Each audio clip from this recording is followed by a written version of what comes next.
Hello everyone, I am the F1 team and welcome to my brand new video. It is my 2019 Japanese Grand Prix review.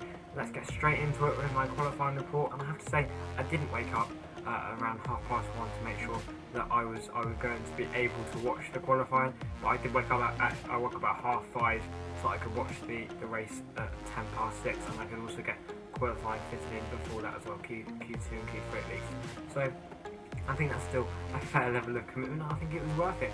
So it was a decent qualifying and a decent race as well. So let's get straight in to my qualifying report. It was Sebastian Vettel on pole, beating his teammate Charles Leclerc by a couple of tenths.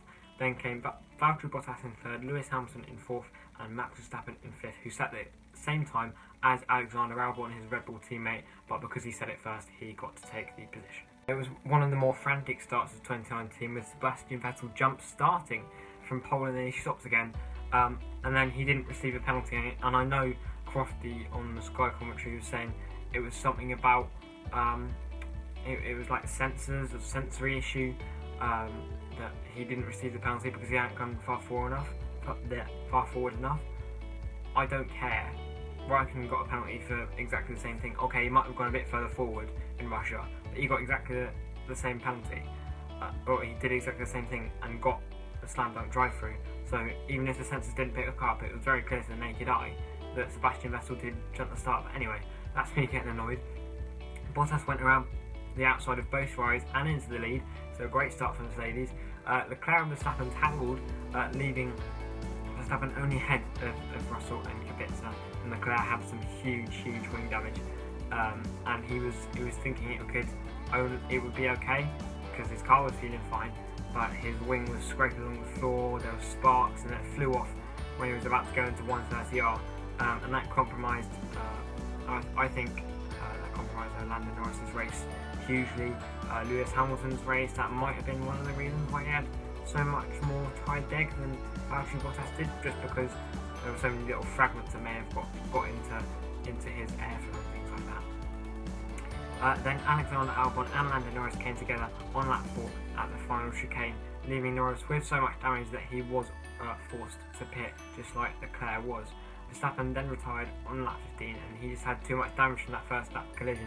Leclerc was later to receive a 15-second penalty for this, but firstly the FIA said there was no further action that was going to be done there. I think we were all quite mystified in that decision, but they overturned that and Leclerc got a 15-second penalty, moving him down a spot at the end of the race. Vettel attempted and then failed to undercut Bottas, with Hamilton 10 seconds behind the pair following his stop.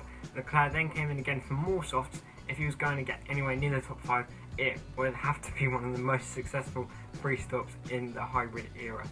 And surprise, he wasn't able to get into that top 5. Vettel then made his second and likely final stop onto the mediums, which he hoped would do a similar job to Hamilton's new tyres in Hungary, just reeling them in a couple of seconds of that. But Bottas was in a couple of laps later, and it became clear the only way for Lewis Hamilton to win the race would not to stop again.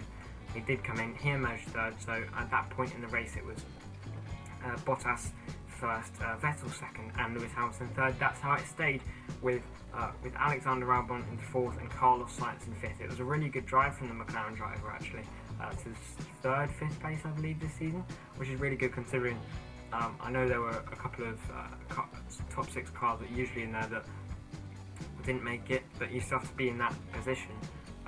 It was going to be a McLaren or a Racing Point or an Alfa Romeo or Renault that was going to be in that position. In the end, Daniel Ricciardo managed to sneak 6th after Leclerc's 15-second penalty dropped him down to 7th. And I think that this is encouraging for McLaren to be getting these top 5, top 6, top 7 results so often. It's good for the sport, but McLaren are hopefully on their way back, don't speak too soon.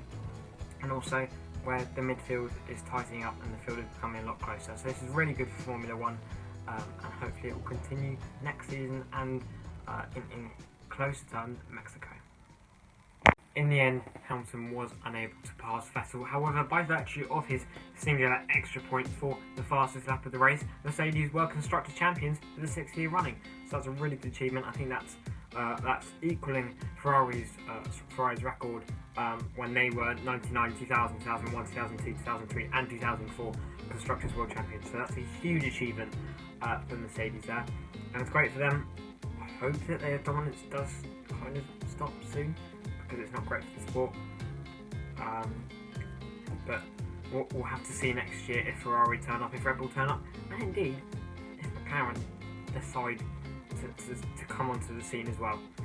My driver of the day is going to be Valtteri Bottas, because he led the whole race on the pit stops obviously, but he did lead the whole race, and I think that that's a great achievement, especially when it was a Ferrari front row lockout and to come all the way around the outside. Yes, Vettel's start was compromised, and as was the case because he was thrown by this, but to hold that lead, I think it's a really good achievement for Bottas. It shows he's still there. James, it's Valtteri Bottas is still a very good driver. Thank you very much for watching today's video. If you did enjoy it, then please do like the video, share the video, and subscribe to the F1 Team. You can also follow me on Instagram, that is at F1 Team. I hope that you have a great rest of your day, and I will see you in the next one.